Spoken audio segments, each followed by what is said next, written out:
Hey guys, मैं हूँ सोनाली। आज की ये वीडियो इमेजिनेट मूवी के एक्सप्लेनेशन की पार्ट 2 होने वाली है।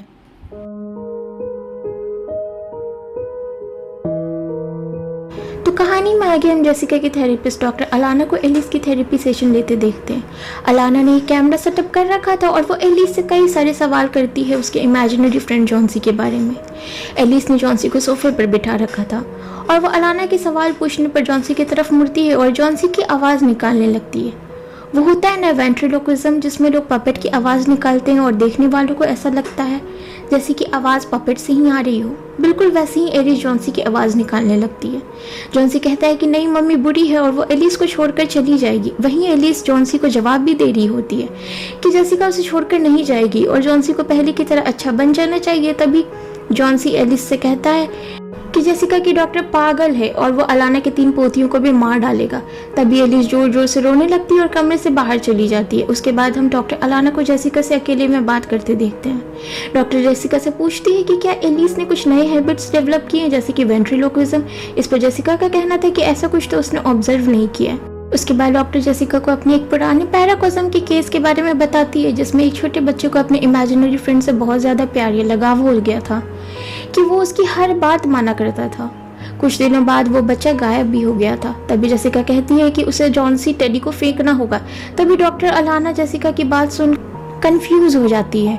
फिर वो जेसिका को बताती है कि जॉन्सी तो रियलिटी में एग्जिस्ट ही नहीं करता है, वो किस टेडी को फेंकने की बात कर रही है। ये बात सुनकर जेसिका परेशान हो जाती है क्योंकि जॉन्सी को वो देख पाती थी। फिर हम अलाना को एलिस के थेरेपी सेशन की वीडियो जेसिका को दिखाते देखते हैं, जिसमें जॉन्सी कभी था ही नहीं।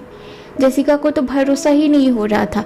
इन सारी बातों को कंफर्म करने के लिए वो टेलर से भी जॉन्सी के बारे में पूछती है। टेलर का भी कहना था कि जॉन्सी तो इमेजिनरी फ्रेंड है और वो एग्जिस्ट ही नहीं करता।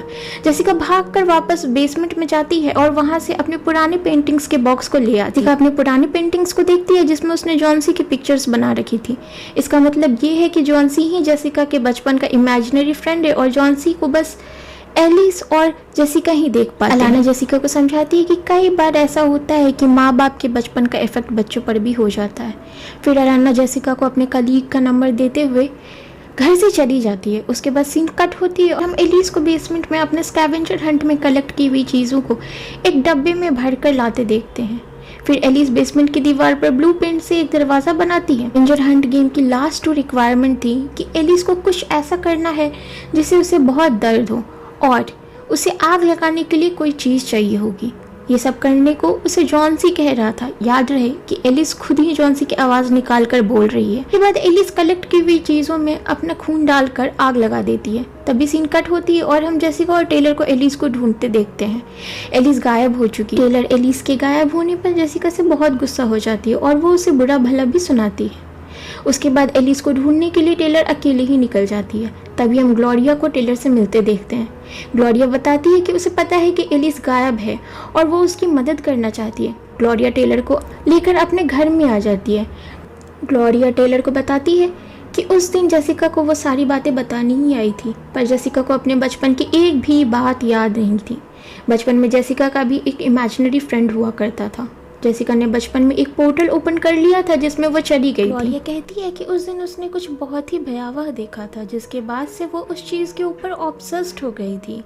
ग्लोरिया टेलर को बताती है कि उसने कई सारे ऐसे केसेस पर स्टडी किए हैं जिसमें बच्चों का एक इमेजिनरी फ्रेंड होता है। ग्लोरिया के अनुसार वो इमेजिनरी फ्रेंड और कोई नहीं, स्पिरिट्स ही है जिनका कनेक्शन बच्चों से हो जाता है, जिसे ग्लोरिया एल कुकू बोलती है। ग्लोरिया ने इस पर पूरी एक किताब ही लिख रखी थी। फिर ग्लोरिया कहती है कि यूजुअली तो ये स्पिरिट्स अच्छी होती हैं और खुद ही बच्चों से अलग हो जाती है, पर जब किसी अनयूजुअल इंसिडेंट्स की वजह से बच्चे स्पिरिट्स से दूर होते हैं तो ये स्पिरिट्स अग्रेसिव हो जाती हैं और अपने होस्ट यानी कि बच्चों को हर हाल में अपने पास बुलाने की कोशिश करती हैं। ग्लोरिया का कहना था कि ये स्पिरिट्स बच्चों की क्रिएटिविटी पर फीड करती हैं। तभी हम पैरेलल में जेसिका को अपने रूम पर बनाए गए ड्राइंग्स जो उसने बचपन में दीवारों पर बनाई थी उसे रिट्रेस करते देखते हैं। जेसिका ने पूरे वॉल पर जॉन्सी की ड्राइंग्स ही कर रखी थी। जेसिका ने भी स्कैवेंजर हंट की लिस्ट दीवार पर बनाई थी। जेसिका को बचपन की कुछ बातें याद आती हैं। फिर हम टेलर और ग्लोरिया को जेसिका के पास आते देखते हैं। जेसिका टेलर से कहती है कि जॉन सी ही उसके बचपन का इमेजिनरी फ्रेंड है और अब वो एलिस के पीछे है। उसे फिर से पोर्टल को ओपन करना होगा क्योंकि एलिस वही है। जेसिका टेलर को उस पर भरोसा करने को कहती है। टेलर कहती है कि उसे जेसिका पर भरोसा है और उन्हें जल्दी ही रिचुअल करना होगा और एलिस को उस जगह से निकालना होगा। फिर हम जेसिका को बेसमेंट में सिमिलर वे में ब्लू पेंट करते देखते हैं। फिर जेसिका कैंची से अपनी हाथ काट देती है रिचुअल के लिए और उन चीज़ों में आग लगा देती है, पर पोर्टल ओपन नहीं होता। एक्चुअल में रिचुअल के एंड में कुछ ऐसा करना था जिससे रिचुअल करने वाले को बहुत दुख हो और कैंची से हाथ काटना काफ़ी नहीं था। तभी जेसिका टेलर को बहुत बुरा भला बोलती है, जिसे कहते हुए जेसिका को बहुत दुख होता है। तभी पोर्टल ओपन हो जाता है। फिर हम टेलर, जेसिका और बूढ़ी ग्लोरिया को इमेजिनेशन के वर्ल्ड में एंटर करते देखते हैं। पोर्टल का डोर जिससे वो लोग अंदर आए थे वो बंद ही होने वाला था कि जेसिका अपने साथ लाई हुई कैंची उसमें फंसा देती है ताकि वो क्लोज ना हो। तभी बूढ़ी ग्लोरिया पागलों की तरह चिल्लाने लगती है कि वो सही थी इमेजिनेशन की दुनिया के बारे में और वो उस कैंची को डोर से निकाल देती है। ऐसा करते हुए ग्लोरिया जेसिका और टेलर से कहने लगती है कि उन्हें यहीं रहना चाहिए। कैसे ये दुनिया उनकी मनचाही सारी बातों को सच कर सकती है और उन्हें वापस जवान बना सकती है। ग्लोरिया पूरी पागल ही हो चुकी थी। इमेजिनेशन वर्ल्ड में कई सारे डोर्स थे। उनमें से एक डोर से एक बड़ा सा भयावह टेडी निकलता है और ग्लोरिया को घसीट कर अंदर ले जाता है और उसे मार डालता है। उसके बाद टेलर और जेसिका एलिस को ढूंढने के लिए इमेजिनरी वर्ल्ड में आगे बढ़ती है। वहाँ जेसिका को एक डोर मिलता है जिस पर उसकी बुक के कवर पे चिपकी हुई थी। जेसिका जब अंदर देखती है तो वो अपनी बचपन की उस रात को देख पाती है जिस दिन जेसिका ने पोर्टल को ओपन कर दिया था। उस रात जेसिका के पिता जेसिका को इमेजिनरी वर्ल्ड से बाहर ले आए थे, उस स्पिरिट से बचाकर जो जेसिका से कनेक्टेड थी। जब जेसिका के पिता उस स्पिरिट की आंखों में देखते हैं तो वो पागल हो जाते हैं और आज तक वो ठीक भी नहीं हो पाए। फिर जेसिका और टेलर एलिस को ढूंढ लेती हैं जो कि सुंदर से कपड़ों में अपने पुराने वाले घर में थी। इमेजिनेशन से एलिस ने इमेजिनेशन वर्ल्ड में खुद की एक दुनिया बना ली थी जिसमें उसकी पहली माँ बिल्कुल ठीक है। जब टेलर और जेसिका एलिस को अपने साथ चलने बोलते हैं तो टेलर का कहना था कि वो यहीं रुकेगी, उसे नहीं जाना वापस, क्योंकि इस दुनिया में वो अपनी माँ के साथ रहना चाहती है। और अब जेसिका और टेलर भी जो आ चुके हैं उसके साथ खेलने के लिए, अब उसकी फैमिली पूरी हो चुकी है। जेसिका को कुछ समझ तो नहीं आ रहा होता है। फिर वो अचानक ही कमरे में लगी सारी ब्लू कलर की चीज़ों को दीवार पर जोड़कर ब्लू डोर बनाने लगती है। क्योंकि ये इमेजिनेशन की दुनिया है तो वो अपने इमेजिनेशन से कोई भी चीज़ क्रिएट कर सकती थी। फिर वो एलिस को समझाती है कि ये सब छलावा है और ये असली दुनिया नहीं है, उसे जेसिका के साथ चलना होगा। एलिस ये बात सुन वापस जाने के लिए मान जाती है। एलिस और टेलर तो चली जाती है पर जेसिका वहीं फंस जाती है और उस पर वो टेडी हमला कर देता है। जेसिका किसी तरह वहाँ से भाग निकलती है और वो उस डोर तक जा पहुँचती है जिससे वो अंदर आई थी। फिर हमें ये दिखाया जाता है कि जेसिका रियल वर्ल्ड में आ चुकी है और सीन कट होती है और उसमें हमें अगले दिन की कहानी दिखाई जाती है जिसमें जेसिका, मैक्स, टेलर और एलिस जेसिका के पिता को अपने घर ले आए हैं और जेसिका अपने पिता को अपनी लिखी हुई कहानी सुना रही है। सब कुछ बिल्कुल वैसा ही हो गया था जैसा जेसिका को हमेशा से चाहिए था।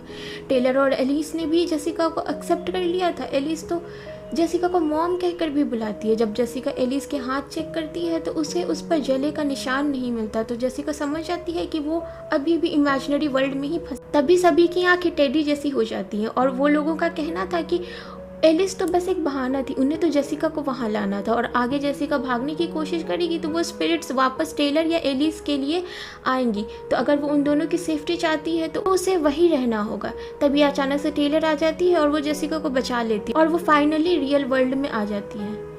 पर इमेजिनरी वर्ल्ड की वो स्पिरिट जेसिका को वापस अंदर खींचने लगती है ब्लू डोर से। उसी बीच मिट्टी का तेल ज़मीन पर गिर जाता है और एलिस उसमें आग लगा देती है जिसमें वो स्पिरिट भी जल जाती है और वो लोग बचकर घर से निकलते हैं। मूवी के एंड में जेसिका, टेलर और एलिस एक होटल में आते हैं और वो लोग वहाँ एक बच्चे को अपने टेडी से बात करते देखते हैं जिसे जेसिका, टेलर और एलिस तीनों देख पा रहे थे। टेडी को देखकर वो लोग वहाँ रूम ना लेने का डिसाइड करते हैं और एंड में हमें दिखाया जाता है कि उस बच्चे की माँ उसे कह रही थी कि टेडी बस एक इमेजिनेशन है, उसकी रियलिटी नहीं है। इससे हमें ये पता चलता है कि स्पिरिट अभी भी ख़त्म नहीं हुई है और वो फिर लौटी है किसी और बच्चे के लिए। That's it for this video. Bye.